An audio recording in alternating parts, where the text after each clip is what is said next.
পাহাড়ের রানী দার্জিলিং।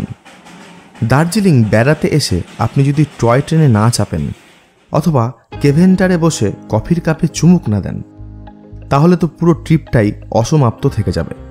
দার্জিলিংয়ের এমন কিছু সুন্দর সুন্দর স্পট আছে যেখানে ট্যুর গাইডাররা আপনাদের নিয়ে যাবে না। যেমন ধরুন নাইট অ্যাঙ্গেল পার্ক। এখান থেকে দার্জিলিংকে দেখতে অপূর্ব লাগে। এরকমই কিছু চেনা অচেনা ঘোরার জায়গার সন্ধানে বেরিয়ে পড়েছি দার্জিলিংয়ের পথে। দার্জিলিং ভ্রমণের বিস্তারিত তথ্য পেয়ে যাবেন আজকের এই ভিডিওতে। আর আমার চ্যানেলে নতুন বন্ধু হলে চ্যানেলটিকে সাবস্ক্রাইব করে পাশে থাকা বেল আইকনটি প্রেস করে দেওয়ার অনুরোধ জানাই। এবং যারা অলরেডি আগে থেকেই সাবস্ক্রাইব করে রেখেছেন তাদের সকলকে জানাই অসংখ্য ধন্যবাদ। দার্জিলিংয়ে আসার জন্য 3টে মাধ্যম আছে। বাই এয়ার আসতে চাইলে আপনাকে আসতে হবে বাগডোগরা এয়ারপোর্ট। আর আপনি যদি বাই রোড দার্জিলিং আসতে চান তাহলে কলকাতার ধর্মতলা বাসস্ট্যান্ড থেকে এসি ভলভো বাস পেয়ে যাবেন। এরপর সবথেকে জনপ্রিয় মাধ্যম হলো রেলপথ। রেলপথে দার্জিলিং আসতে হলে আপনাকে আসতে হবে পশ্চিমবঙ্গের নিউ জলপাইগুড়ি অথবা শিলিগুড়ি স্টেশনে। এখান থেকে দার্জিলিং যাওয়ার জন্য শেয়ার অথবা রিজার্ভ কার পেয়ে যাবেন। শেয়ারে আসতে হলে আপনাকে মাথাপিছু 350 টাকা খরচ করতে হবে, আর গাড়ি রিজার্ভ করে আসলে তার ভাড়া পড়তে পারে 3 থেকে 3,500 টাকার মতো। গাড়ি বুক করার সময় অবশ্যই বার্গেনিং করে নেবেন। আঁকাবাঁকা পাহাড়ি পথে ছোট ছোট গ্রাম পেরিয়ে আমাদের গাড়ি ছুটে চলল দার্জিলিংয়ের দিকে। নিউ জলপাইগুড়ি থেকে দার্জিলিংয়ের দূরত্ব 73 কিলোমিটার সড়ক পথ। যেতে সময় লাগে এই ঘন্টা 3। পাহাড়ি পথের সৌন্দর্য আমায় ভীষণ টানে। যতই দেখি তবুও যেন মন ভরে না। সমুদ্র বনাম পাহাড়ের ভোট হলে আমার ভোট সবসময় থাকবে পাহাড়ের দিকে। পাহাড়ের নিজস্ব একটা আলাদা বৈচিত্র্য আছে যেটা সমুদ্র গেলে হয়তো পাবেন না। পাহাড়ে বেড়াতে এলে প্রতিটি মুহূর্তে আপনার জন্য কিছু না কিছু নতুন একটা চমক অপেক্ষা করেই থাকবে। তাই তো পাহাড় কখনোই পুরনো হয় না। বেশ খানিকটা চলার পর দেখতে পেলাম মাথার উপরে নীল আকাশে সাদা মেঘের রাশি দূরের পাহাড়ের চূড়াগুলিতে একে অপরের সাথে যেন দিব্যি মিলেমিশে আছে। আস্তে আস্তে যত ওপরের দিকে উঠছি ততই ওয়েদার চেঞ্জ হচ্ছে। মনোরম শীতল হাওয়ার অনুভূতি ভালোই টের পাচ্ছি।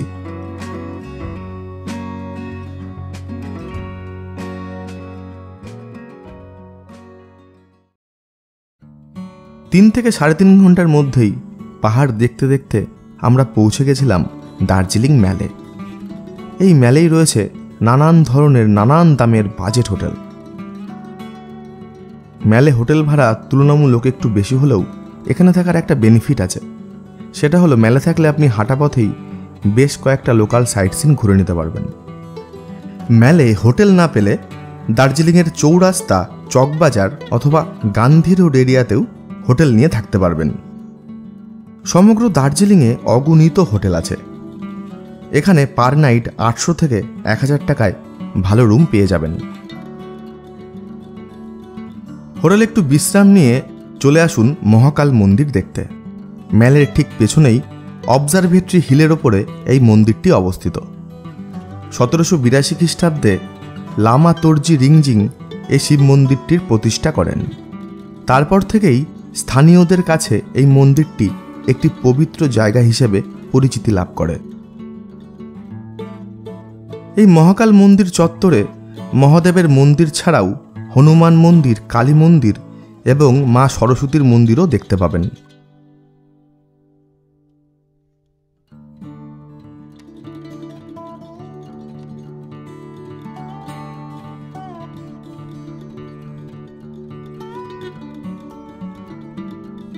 মন্দিরে পুজোপাঠ সেরে চলে আসতে পারেন ম্যাল উলেন মার্কেটে। এই মার্কেটে শীতকালে ব্যবহার করার মতো নানান ধরনের পোশাক দেখতে পাবেন। দরদাম করতে জানলে বেশ সস্তায় এখান থেকে পোশাক কিনতে পারবেন।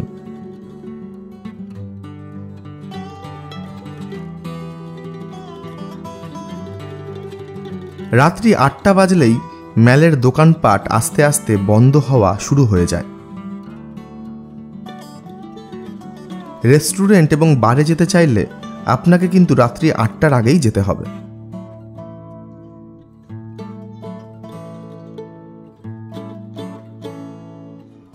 রাত্রিবেলাতেও দার্জিলিং শহরকে দেখতে বেশ দারুণ লাগে।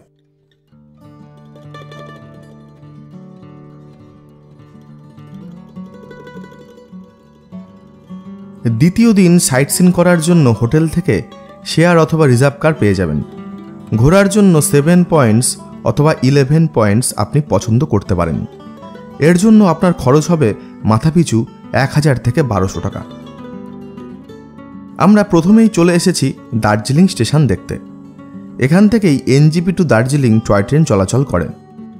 1879 থেকে 1881 সালের মধ্যেই এই স্টেশনটিকে পুরো তৈরি করে ফেলা হয়।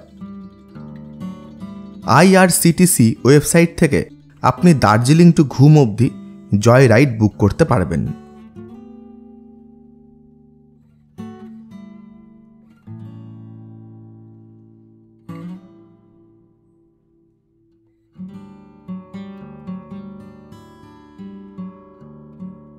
দার্জিলিং স্টেশন থেকে চলে আসুন জাপানিজ টেম্পলে। নিচিদাৎসু ফুজি এই মন্দিরটির নির্মাণ করেছিলেন। সব ধর্মের লোকের জন্যই এই মন্দিরে প্রবেশের অনুমতি আছে। জাপানিজ টেম্পলের পাশেই আছে পিস পাগোডা, যেখানে বিশাল আকৃতির একটি গোল্ডেন কালারের বুদ্ধ মূর্তি রাখা আছে। এই পিস পাগোডাতে এলে আপনি দেখতে পাবেন ভগবান বুদ্ধের 4টি অবতার। বিশ্ব সুখ, শান্তি এবং সমৃদ্ধির জন্য এই মন্দিরটির নির্মাণ করা হয়েছে। এখানকার পারিপার্শ্বিক দৃশ্য এতটাই সুন্দর যে এখানে না এলে বুঝতেই পারবেন না।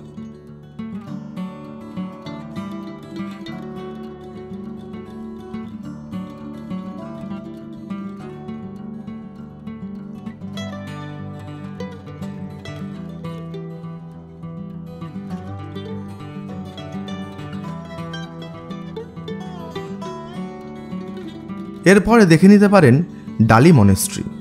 খুব সুন্দর, শান্ত, নিরিবিলি জায়গা। ভেতরে ক্যামেরা অ্যালাউ নেই, তাই বাইরে থেকেই দেখুন এই অপূর্ব কারুকার্য।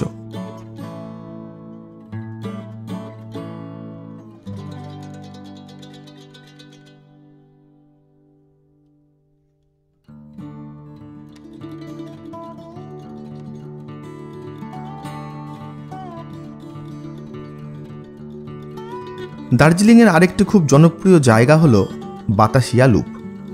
ঘুম থেকে ফেরার পথে টয় ট্রেনের গতি নিয়ন্ত্রণের জন্য এই লুপটিকে নির্মাণ করা হয়েছিল। এখন এটি একটি পার্কে পরিণত হয়েছে।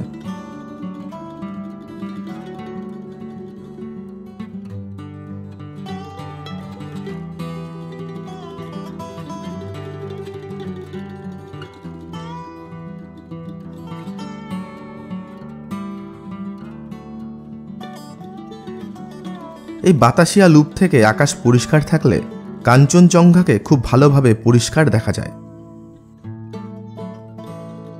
এছাড়াও আপনি দূরবীন ভাড়া নিয়েও কাঞ্চনজঙ্ঘাকে আরও কাছ থেকে দেখতে পারেন।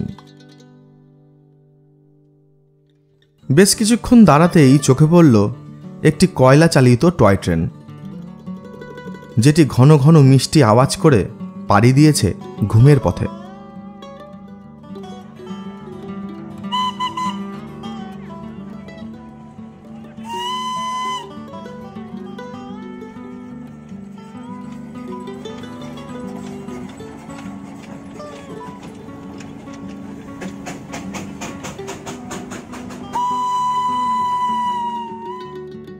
আমাদের পরবর্তী গন্তব্য ছিল ভারতের সবথেকে উচ্চতম রেল স্টেশন ঘুম। এটি সমুদ্রপৃষ্ঠ থেকে ৭,৪০৭ ফিট উচ্চতায় অবস্থিত। 1881 সালের 4 এপ্রিল এই স্টেশনটিকে জনসাধারণের জন্য খুলে দেওয়া হয়। ঘুম জায়গাটি বেশিরভাগ সময়ই মেঘ কুয়াশার চাদরে ঢাকা থাকে, তাই এখানকার পরিবেশ বেশ একটা মায়াবী আকার ধারণ করে। ঘুম স্টেশনেই আছে ঘুম মিউজিয়াম। এই মিউজিয়ামে রাখা আছে প্রথম টয় ট্রেন ইঞ্জিন, যার নাম বেবি সিভক। ঘুম থেকে ফেরার পথে চলে আসুন রক গার্ডেন দেখতে। দার্জিলিং শহর থেকে অনেকটা নিচে প্রায় 10 কিলোমিটার দূরে এই সুন্দর ঝর্ণাটি অবস্থিত।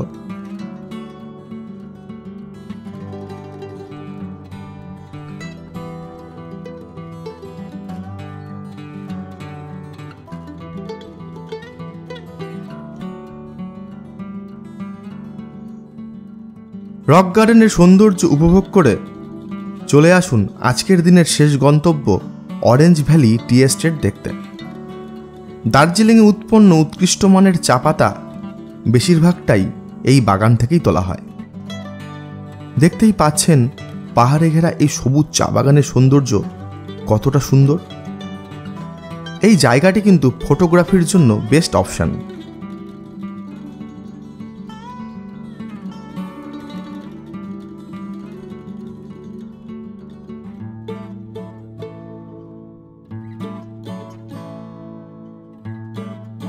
তৃতীয় দিন সূর্য ওঠার অনেক আগেই আমরা রওনা দিয়েছি দার্জিলিংয়ের সবচেয়ে উচ্চতম পয়েন্ট টাইগার হিলের উদ্দেশ্যে। জায়গাটিতে প্রচণ্ড ভিড় হয়, তাই চেষ্টা করবেন আগে আগে পৌঁছে যাওয়ার। টাইগার হিল থেকে সূর্যোদয়ের সময় বিভিন্ন রঙে কাঞ্চনজঙ্ঘার যে অপূর্ব দৃশ্যের সাক্ষী থাকবেন, তা চিরজীবন স্মৃতি হয়ে থাকবে আপনার জীবনে।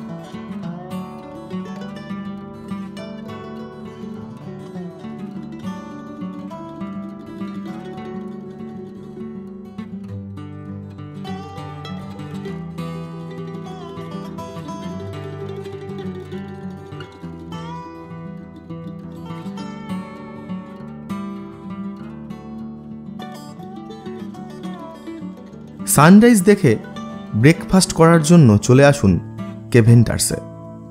1911 সালে এডওয়ার্ড কেভেন্টার এই রেস্টুরেন্টটি চালু করেন। তারপর থেকে বাংলার প্রায় সব উপন্যাসেই এই জায়গাটির বর্ণনা পাওয়া যায়। এই রেস্টুরেন্টটি বিখ্যাত কফি এবং ইংরেজি খাবারের জন্য। এই স্থানটি কিন্তু সাইট সিনের মধ্যে পড়ে না, ড্রাইভারকে বলে এই জায়গাটিতে আসতে পারেন।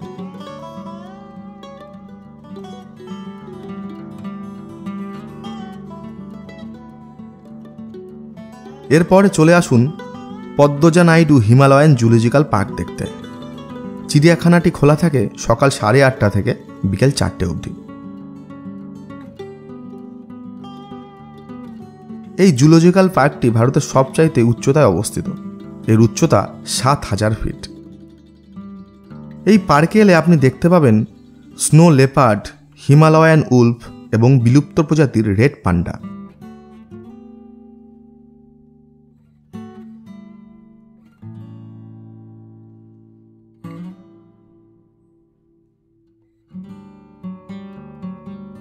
চিড়িয়াখানা লাগোয়া আছে মিউজিয়াম এবং শেরপা হওয়ার প্রশিক্ষণ কেন্দ্র।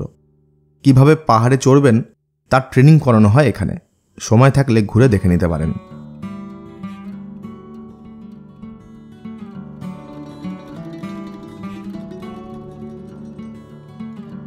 এরপর সাইট সিন শেষ করে পায়ে হেঁটে ঘুরতে ঘুরতে চলে এসেছি নাইট অ্যাঙ্গেল পার্কে।